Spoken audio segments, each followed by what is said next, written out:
Good evening सभी बच्चों को। जैसा कि आप लोगों को जानकारी होगा कि अभी हम आप लोगों के लिए रोज़ वीडियो लेके आते हैं। तो आज जो हम वीडियो लेके आए हैं वही क्लास 10 की जो भूगोल की जो पुस्तक है उसका वीडियो फिर से लेके आए हैं। और जो है आज का चैप्टर 2 है, इकाई 2 है। और आज जो है इकाई 2 का दूसरा वीडियो लेके आ रहे हैं। इससे पहले हम जो है पहला वीडियो में आपको इन सभी चीज़ों को पढ़ा दिया है। तो आप लोग जो है अगर नहीं देखे हैं तो जाके पहला वीडियो देख लीजिएगा। जैसे कि पहले वीडियो में शुष्क भूमि की विशेषताएं, कृषि की सारी विशेषताएं, कृषि के कितने प्रकार है, ये सब चीज़ों को हम डिस्कस कर चुके हैं बहुत अच्छे से। तो अगर आप लोग नहीं देखे हैं तो उसको जाके देख लीजिएगा। आज हम बात करेंगे फसल के प्रारूप में। कृषि के प्रारूप जो है ख़त्म हो चुका है। अब कृषि के अंतर्गत जो भी फसल आते हैं उसको जो है हम लोग देखते हैं कि कितने समूह में फसल को उपजाए जाते हैं। तो बात करेंगे कि भारत में भौतिक विविधता, हम लोग जानते हैं कि भारत में बहुत सारी चीज़ों की विविधता है, जैसे जलवायु विविधता है, भौतिक विविधता है, सांस्कृतिक विविधता को जन्म देती है कि हमारा भारत जो है विविधताओं से भरा हुआ है। उसी क्षेत्र में क्या है कि भौतिक विविधता और सांस्कृतिक विविधता को जन्म देती है। यह विविधता यहाँ उपजाई जाने वाली विभिन्न फसलों, उनके प्रारूप पद्धतियों से परिलक्षित होता है। यहाँ विभिन्न प्रकार की खाद्यान्न फसलें जैसे दलहन, तिलहन, पेय पदार्थ, रेशे वाली फसलें, फल सब्जी आदि उगाई जाती है। इन सभी फसलों की उपज हम यहाँ पाई जाने वाले विभिन्न ऋतुओं को अनुसार पाते हैं। तो कहते हैं कि यहाँ ऋतु संबंधी 3 प्रकार के फसल समूह उपजाए जाते हैं। तो कौन कौन से फसल उपजाए जाते हैं? तो 3 फसल है। पहला है रबी फसल, दूसरा है खरीफ फसल और तीसरा है जायद फसल। चलिए इसके बारे में हम लोग विस्तृत से देखते हैं। बहुत ही इंपॉर्टेंट क्वेश्चन है। आप 9th से लेकर 9, 10th, 11 और आगे आने वाले जो भी आपको कम्पिटिटिव एग्जाम होंगे सभी में आपको देखने को मिलेंगे। सबसे पहले हम पढ़ेंगे रबी फसल को जाड़े के महीने में यानी कि अक्टूबर से दिसंबर के मध्य में बोया जाता है और ग्रीष्म ऋतु में यानी कि अप्रैल जून में काटा जाता है। तो हम यहाँ पे एक बार लिखेंगे बोया और इधर लिखेंगे काटा। तो इसको याद रखना है कि बोया अक्टूबर नवंबर, ON याद रखना है, अक्टूबर नवंबर से लेके दिसंबर तक जो है। और काटे जाने वाले में लिखेंगे अप्रैल जून या मई जून याद रखेंगे, ऑन माह याद रखेंगे, अप्रैल मई या मई लिखेंगे। ठीक है, अक्टूबर नवंबर में इसको काटे जाएंगे और ये अप्रैल मई में जो है क्या होता है, इसको काटा जाता है। उसके बाद इसके प्रमुख फसल कौन कौन से हैं? तो इसके प्रमुख फसल है जैसे कि गेहूँ, जौ, चना, ये सब आपको प्रमुख फसल हो जाएंगे। गेहूँ, जौ, चना, मटर, मसूर, सरसों आदि। बात करेंगे रबी फसल की खेती देश के विस्तृत भागों में की जाती है, किंतु देश के उत्तर पश्चिमी राज्य जैसे पंजाब, हरियाणा, उत्तर प्रदेश एवं इसके विशेष राज्य है। यही वह क्षेत्र है जहां हरित क्रांति के फलस्वरूप हम खाद्यान्न में स्वावलंबी हो गए थे। हरित क्रांति की अपनी आवश्यक शर्तें हैं, जैसे एक नई तकनीक द्वारा विकसित प्रति हेक्टेयर भूमि। तो यानी कि हम सबसे पहले ये जो फसल है वो आपको अक्टूबर नवंबर में बोई जाती है और मार्च अप्रैल में जो है काटी जाती है, या अप्रैल से लेके जून तक काटा जाता है। फिर वही चीज़ होगा आपको मई से लेके अक्टूबर नवंबर का प्रोसेस चालू होता है। चलिए इसके बारे में हम लोग फिर से नीचे विस्तृत में पढ़ेंगे ही। बात करेंगे कि हरित क्रांति की अपनी आवश्यक शर्तें है। एक थी नई तकनीक द्वारा विकसित प्रति हेक्टेयर उत्पादन करने वाला बीज HYV सीड्स, और दूसरा था सिंचाई के साधन, तीसरा था रासायनिक खाद और चौथा था रासायनिक कीटनाशकों दवाइयाँ। बात करेंगे कि हरित क्रांति के फलस्वरूप इन क्षेत्रों में कई पर्यावरणीय समस्या उभर कर सामने आई। क्या तुम्हें यह विषय में कोई जानकारी लगी? अब हम लोग पढ़ते हैं कि खरीफ फसल भारत में वर्षा ऋतु में बोई जाती है और यह सितंबर अक्टूबर में काट ली जाती है। अभी बताया गया है आप लोगों को ऊपर में कि अक्टूबर नवंबर में यानी ऑन माह में आपको ये रबी फसल की बुआई होती है और अप्रैल से लेके जून तक जो है ये काट ली जाती है। उसी तरह जो है खरीफ फसल आपको जो है वर्षा ऋतु में बोई जाती है, यानी जून जुलाई में जो है ये बोई जाती है, यानी अप्रैल के बाद जो है मई जून जुलाई में बोई जाती है, और फिर वही सितंबर से अक्टूबर तक में इसको क्या किया जाता है, काट लिया जाता है। इसको याद रखना है कि खरीफ फसल की बुआई वर्षा ऋतु में की जाती है और सितंबर अक्टूबर में काट ली जाती है। इसमें उपजाई जाने वाली प्रमुख फसल धान है, और रबी फसल में कौन सा आता है, गेहूं ज्वार आता है। अन्य फसलें जैसे मकई, ज्वार, बाजरा, अरहर, मूंग, उड़द, मूंगफली, सोयाबीन, कपास, जूट इत्यादि है। चावल की खेती मुख्य रूप से कहाँ पे, असम, पश्चिम बंगाल, बिहार, उड़ीसा, आंध्र प्रदेश, तमिलनाडु, केरल, महाराष्ट्र के कोंकणीय प्रदेश में होती है। पिछले कुछ वर्षों से हरियाणा एवं पंजाब में भी अच्छी किस्म की बासमती चावल उगाई जाती है। भारत में जहां अधिक वर्षा होती है वहां धान की 3 फसलें उपजाई जाती है। ये औस, अमन और बोरो के नाम से जाना जाता है। अब हम लोग देखते हैं जायद फसल किसे कहते हैं। तो खरीफ और रबी फसल के बीच ग्रीष्म ऋतु में जो फसल लगाई जाती है उसे जायद या गर्मा फसल कहते हैं। इसमें मुख्य रूप से धान भी होता है, मकई और सब्जियों की खेती की उपजाई जाती है। फसलों में खासकर खीरा, ककड़ी, कद्दू, नेनुआ, भिंडी, खरबूज, तरबूज इत्यादि महत्वपूर्ण है। अब हम बात करेंगे भारत की प्रमुख फसल और समय अवधि कब बोई जाती है और कौन कौन से फसल मुख्य है। तो भारत की प्रमुख फसल जैसे खरीफ फसल जो है यह जून जुलाई से अक्टूबर नवंबर तक इसका जो है समय अवधि है, यानी जून जुलाई में बोई जाएगी, अक्टूबर नवंबर में काटी जाएगी। समय होगा वर्षा ऋतु।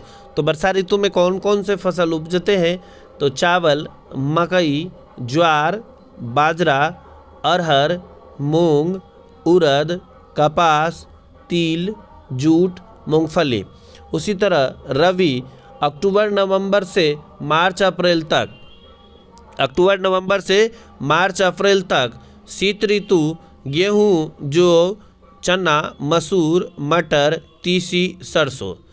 और जायद फल में आपको मार्च अप्रैल से लेके मई जून तक, यह कौन से मौसम में, ग्रीष्म ऋतु में कौन कौन से हैं, जैसे सब्जी में आपको हो गया कद्दू, ककड़ी, खीरा, तरबूज, खरबूज, धान, मकई, मूंग और उड़द।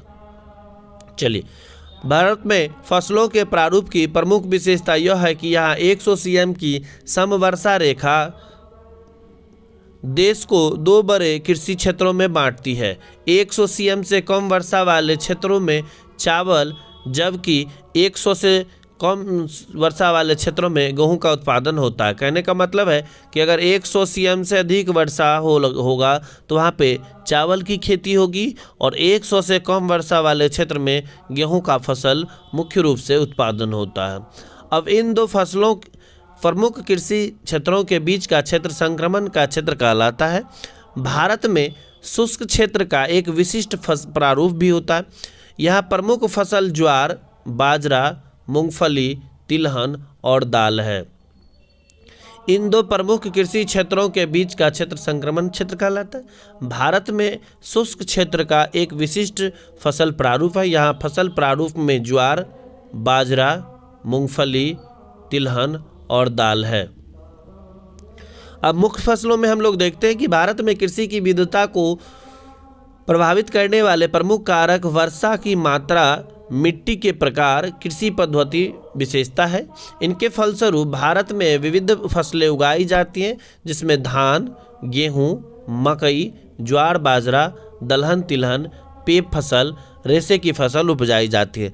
अब हम लोग आगे देखेंगे कि कौन सी फसल के लिए कौन सी मिट्टी की ज़रूरत है, कितने प्रतिशत बारिश की ज़रूरत है, और उत्पादन में वह कितना स्थान भारत में या बिहार में लेती है। तो पहला है चावल। चावल के बारे में हम लोग समझेंगे तो यहाँ की प्रमुख खाद्यान्न फसल है। बिहार का प्रमुख खाद्यान्न फसल या भारत की प्रमुख खाद्यान्न फसल के रूप में जो है चावल का नाम आता है। जिस पर अधिकांश जनसंख्या निर्भर भी करती है, एकदम सही है। विश्व का 22% चावल सिर्फ भारत में होता है, यानी जितना चावल उत्पादन होता है उसका 22% जो है भाग वो आपको भारत में होता है। या कुल कृषि भूमि का 23% पे उत्पादन होता है, यानी कि भारत में जितनी भूमि है उसमें 23% पे उत्पादन होता है, और पूरे विश्व में जितनी चावल की उत्पादन है 22% भारत करता है। ठीक है, चावल की कृषि के लिए अनुकूल भौगोलिक दशाएं, क्या तापमान होना चाहिए, क्या वर्षा होना चाहिए, कैसी मिट्टी होना चाहिए, सब के बारे में पढ़ेंगे। तो तापमान के बारे में हम बात करेंगे तो इसके लिए कम से कम 24 डिग्री सेंटीग्रेड तापमान की आवश्यकता होती है, और बोते समय 21 डिग्री और बढ़ते समय 24 डिग्री तथा पकते समय 27 डिग्री तापमान की आवश्यकता होगी।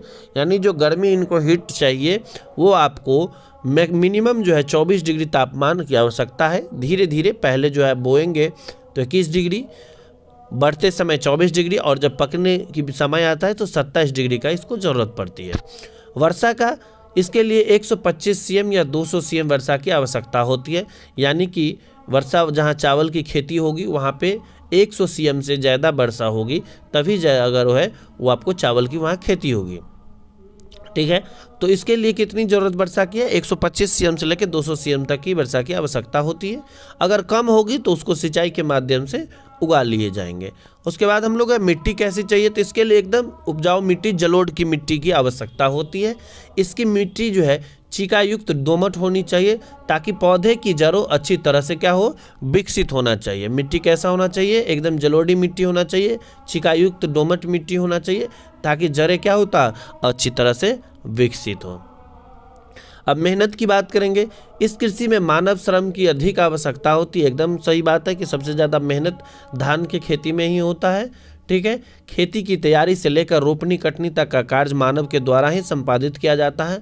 भारत के सस्ते श्रमिक इसकी कृषि के लिए अनुकूल मानवीय वातावरण बनाते हैं, कि इतनी सारे सस्ते श्रमिक है कि यह इसके लिए एक अच्छा वातावरण बना के तैयार करता है। उत्पादन एवं वितरण। भारत का अधिकांश चावल जलोढ़ मिट्टी के क्षेत्र में होता है तथा यह डेल्टाई मिट्टी तथा तटीय भागों में उत्पन्न किया जाता है।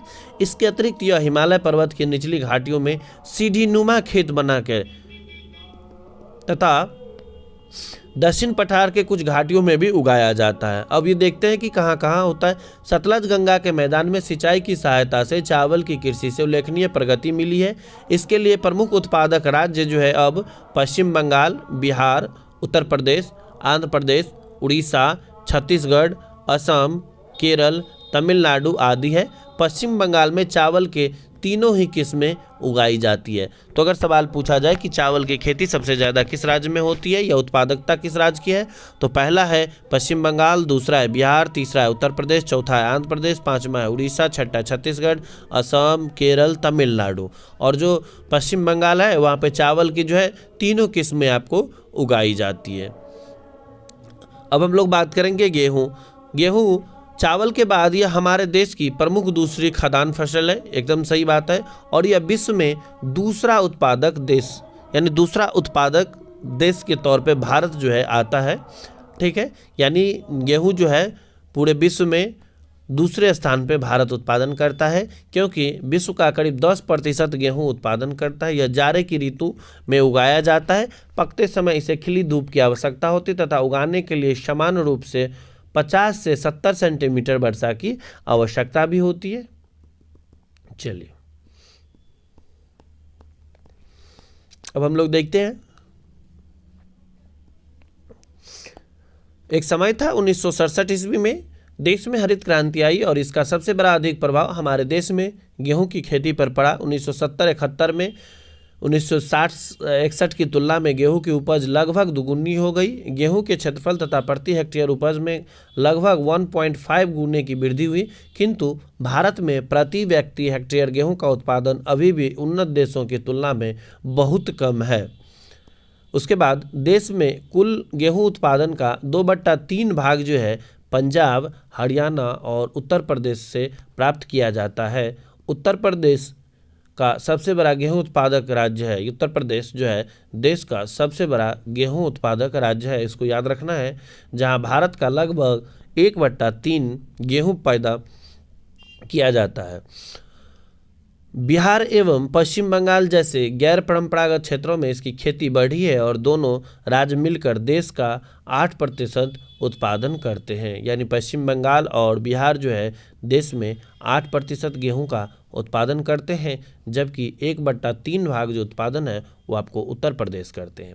मध्य प्रदेश के मालवा के पठार तथा महाराष्ट्र में भी गेहूं का कृषि के क्षेत्र में की जाती है। अब हम देखते हैं मोटे अनाज। ज्वार, बाजरा, रागी देश के प्रमुख मोटे अनाज है। इसमें प्रचुर मात्रा में कई पोषक तत्व पाए जाते हैं, जैसे रागी में प्रचुर मात्रा में लोहा, कैल्शियम, सूक्ष्म पोषण एवं भूसी मिलती है। उसी तरह ज्वार को हम लोग देखते हैं तो भारत में चावल और गेहूं के बाद ज्वार एक प्रमुख खाद्य फसल है।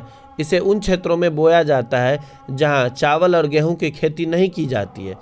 यह वर्षा पर निर्भर कृषि है तथा इसमें सिंचाई की व्यवस्था उपलब्ध नहीं है। इसका सबसे बड़ा उत्पादक राज्य है महाराष्ट्र, जो 51 ज्वार पैदा करते हैं, 51% जो है ज्वार पैदा करती है, और कर्नाटक, मध्य प्रदेश, आंध्र प्रदेश इनके अन्य उत्पादक राज्य है। अब हम बात करेंगे मोटे तौर पर ज्वार के उत्पादन के लिए अंतर्गत 16.5 कृषिगत भूमि लगी हुई है और इससे भारत का 16% खाद्यान्न उपलब्ध होता है। भारत का 75% ज्वार पठारी भागों में पैदा किया जाता है। अब हम लोग देखते हैं बाजरा। भारत की कुल भूमिगत भूमि के 7% पर जो है आपको बाजरा का उत्पादन होता है। निर्धन लोगों के लिए पशुओं का एक प्रमुख आहार है। यह बलुआ एवं उथली काली मिट्टी पर अधिकांशतः उगाया जाता है। बाजरा का सबसे बड़ा उत्पादक राज्य जो है वो आपको गुजरात है, जहां 24% बाजरा का उत्पादन होता है। दूसरे स्थान पे राजस्थान, तीसरे पे उत्तर प्रदेश और चौथे स्थान पे महाराष्ट्र जो है बाजरा का उत्पादन करता है। अब हम लोग देखते हैं रागी। यह शुष्क प्रदेश की एक फसल है। यह लाल, काली एवं बलुआ, दोमट और उथली हुई काली मिट्टी पर उगाई जाती है। यह सबसे ज़्यादा कर्नाटक का सबसे बड़ा उत्पादक राज्य है। कर्नाटक इसका जो है सबसे बड़ा उत्पादक राज्य है और आपको हिमाचल प्रदेश, उत्तराखंड, सिक्किम ये सब जगहों पे भी मिलेगा। चलिए मकई के बारे में हम लोग देखते हैं। मकई एक प्रकार का खरीफ फसल है तथा इसे 21 से 27 डिग्री तापमान तथा 75 cm वर्षा की आवश्यकता होती है। कम वर्षा वाले क्षेत्र में सिंचाई की आवश्यकता पड़ती है। यह फसल नदियों द्वारा लाई गई जलोढ़ मिट्टी में बहुत अच्छी तरह से उगती है एवं यह मुख्यतः मैदानी भागों में फसल उपजती है। चलिए अब हम लोग देखते हैं कि कहते हैं कि बाजरा जो है वो आपको भारत में 3.6 कृषिगत भूमि पर उपजाया जाता है। कर्नाटक, उत्तर प्रदेश, बिहार, आंध्र प्रदेश, मध्य प्रदेश मक्का का मुख्य उत्पादक राज्य है, जिसमें आपको कर्नाटक पहले स्थान पे दिया हुआ है। अब हम लोग दाल देखेंगे। दाल के बारे में क्या सभी दालों का अलग अलग दिया हुआ है? चलिए कहता है भारत में अधिकांश जनसंख्या शाकाहारी है और हमारे भोजन में दाल प्रोटीन का मुख्य स्रोत है। इसको आप लोग नोट कर लीजिएगा। दाल में क्या होता है? प्रोटीन होता है। तुअर यानी अरहर दाल, मूंग, उड़द, मसूर, मटर, चना भारत की प्रमुख दलहनी फसल है। दालों के उत्पादन में उस अनुपात में वृद्धि नहीं हुई जिस अनुपात में अनाजों के उत्पादन में वृद्धि हुई। वस्तुतः कुछ फसल क्षेत्र में दालों की खेती का प्रतिशत जो है घट गया है। दालों को कम नमी की आवश्यकता होती है, अतः इसे शुष्क परिस्थितियों में उपजाया जाता है। दाल के लिए कैसी परिस्थिति होनी चाहिए? तो शुष्क परिस्थिति होनी चाहिए और 90% तक इसकी खेती मुख्यतः शुष्क कृषि तकनीक के माध्यम से की जाती है। तूर मतलब अरहर को छोड़कर बाकी अन्य दालें वायु से नाइट्रोजन लेकर भूमि को उर्वरक बनाती है, अतः इसको आमतौर पर अन्य फसलों के साथ आवर्तन में रोपा जाता है।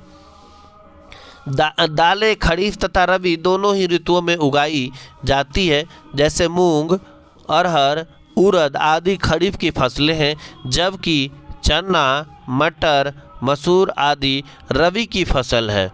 तो इसको याद रखना है कि रबी और खरीफ दालों दोनों ऋतुओं में उगाई जाती है, जैसे कि अरहर जो हो गया, मूंग हो गया, उड़द हो गया, ये आपको खरीफ फसल हो गया, और जबकि चना, मटर और मसूर आदि रबी की फसल है। दालों को उत्पादन बढ़ाने के लिए राष्ट्रीय दाल विकास कार्यक्रम भी 1986-87 में शुरू किया गया। इसके परिणाम जो है संतोषजनक नहीं रहे।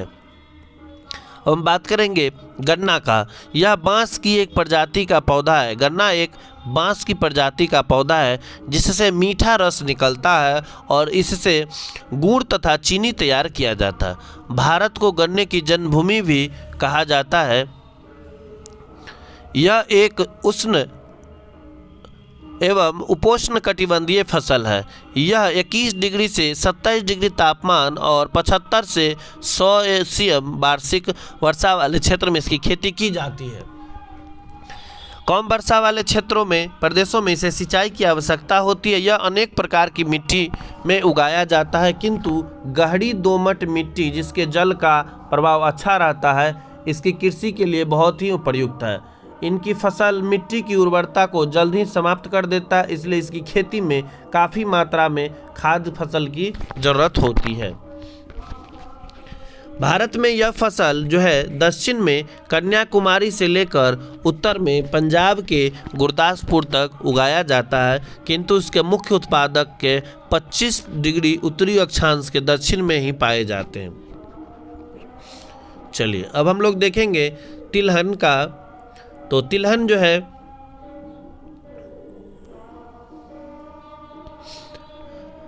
भारत विश्व में सबसे बड़ा तिलहन का उत्पादक देश है। ये सब बात आप लोग जो है नोट डाउन करते जाइएगा। भारत विश्व में सबसे बड़ा तिलहन उत्पादक देश है।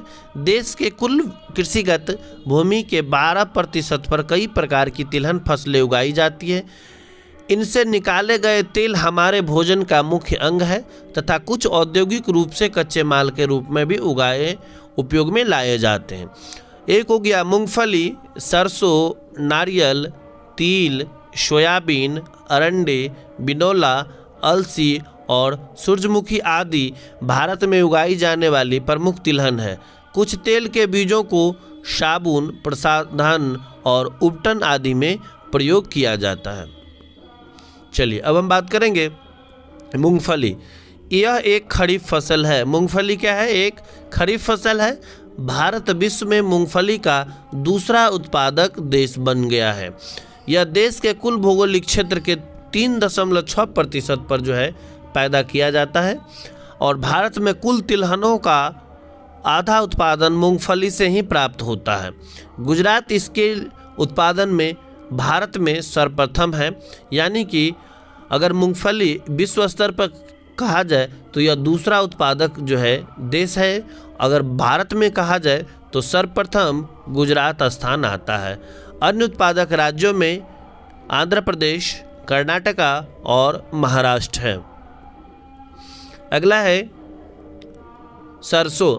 इसके अंतर्गत राई, सरसों, तोरिया, ताड़ामीरा आदि कई तिलहन शामिल है।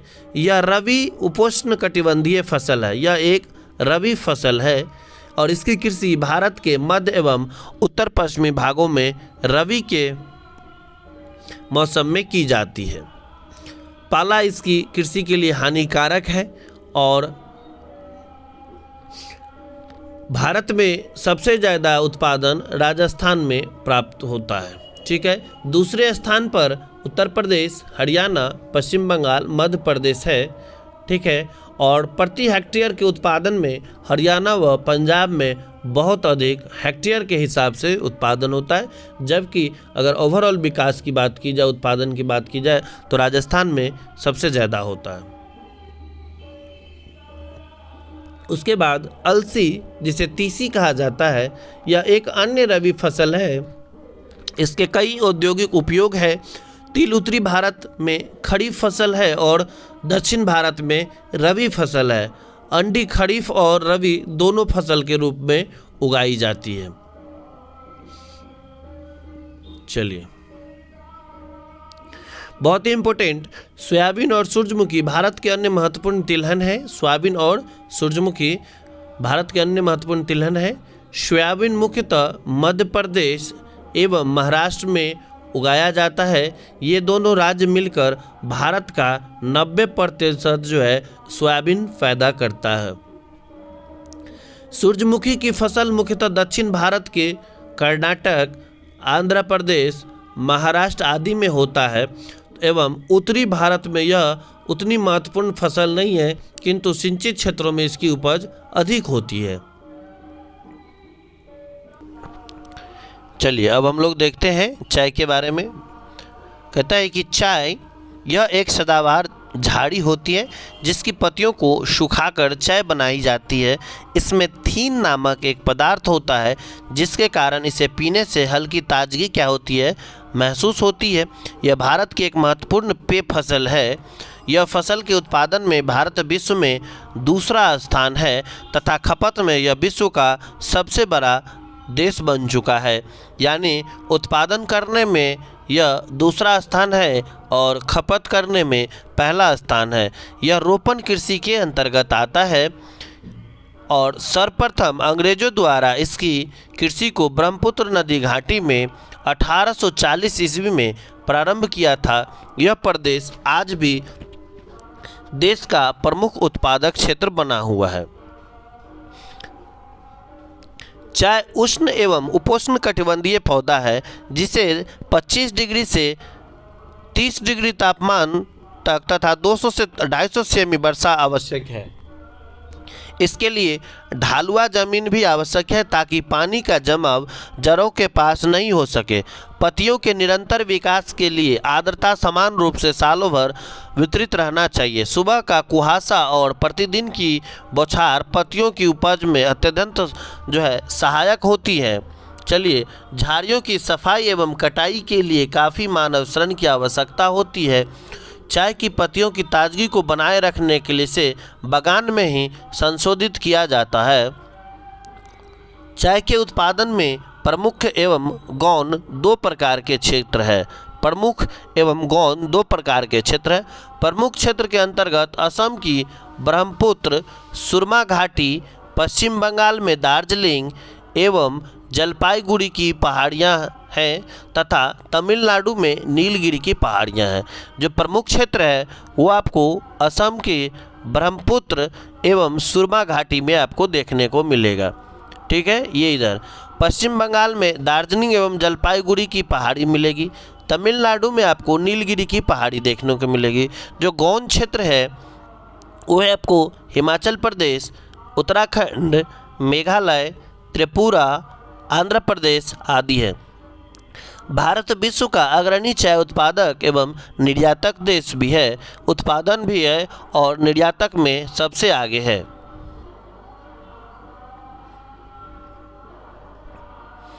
उसके बाद है कॉफ़ी। चाय की तरह यह भी एक पेय पदार्थ है। यह एक प्रकार की झाड़ी पर लगे हुए फलों के बीजों द्वारा प्राप्त किया जाता है। चाय की भांति यह भी चूना युक्त मिट्टी में भली भांति उगाया जाता है। आइए पढ़ते हैं कि कॉफ़ी की 3 प्रकार की किस्में कौन सी है। एक है अरेबिका, दूसरा है लिबेरिका और तीसरा है रोबस्ता। भारत में उन्नत किस्म की अरेबिका कॉफ़ी उपजाई जाती है जिसकी पूरे विश्व में एक प्रकार से बहुत ज़्यादा मांग है। भारत में यह आरंभ में यमन से लाया गया था और बाबा बुदन की पहाड़ी पर लगाया गया था। बहुत अच्छा क्वेश्चन है, बहुत ही विविध क्वेश्चन है कि चाय जो है, कॉफ़ी जो है वह भारत में कहाँ से लाया गया था। तो यह यमन से लाया गया था और किस पहाड़ी पर लगाया गया था, तो यह बाबा बुदन की पहाड़ी पर लगाया गया था। इसको हमेशा याद रखना है। सबसे पहले हम लोग देखते हैं कि भारत में लगभग सभी कॉफ़ी दक्षिण भारत में उगाई जाती है और कर्नाटक भारत का सबसे बड़ा उत्पादक राज्य है। कर्नाटक जो है भारत का सबसे बड़ा उत्पादक राज्य है। यहाँ भारत का 70% कॉफ़ी उत्पादन किया जाता है। तमिलनाडु की नीलगिरी की पहाड़ियों पर भी कॉफ़ी की खेती की जाती है। पूर्वोत्तर भारत में त्रिपुरा जो है एक प्रमुख राज्य है। उसके बाद हम देखते हैं बागवानी फसल। जलवायु की विविधता के कारण भारत में अनेक किस्म की बागवानी फसलें भी उपजाई जाती है। देखते हैं कि इसमें किस प्रकार के कुछ जो है टाइप्स दिया हुआ है। चलिए इसको हम अगले वीडियो में लेके आएंगे। वीडियो बहुत लंबा हो जाता है, आप लोग वीडियो देखते नहीं हैं। तो चलिए मिलते हैं अगले वीडियो में। अगले वीडियो का टॉपिक रहेगा आपको इन्हीं सब चीज़ों को लेके, चाय कॉफ़ी ख़त्म हो गया है, बागवानी फसलें के बारे में रहेगी। तब तक के लिए धन्यवाद।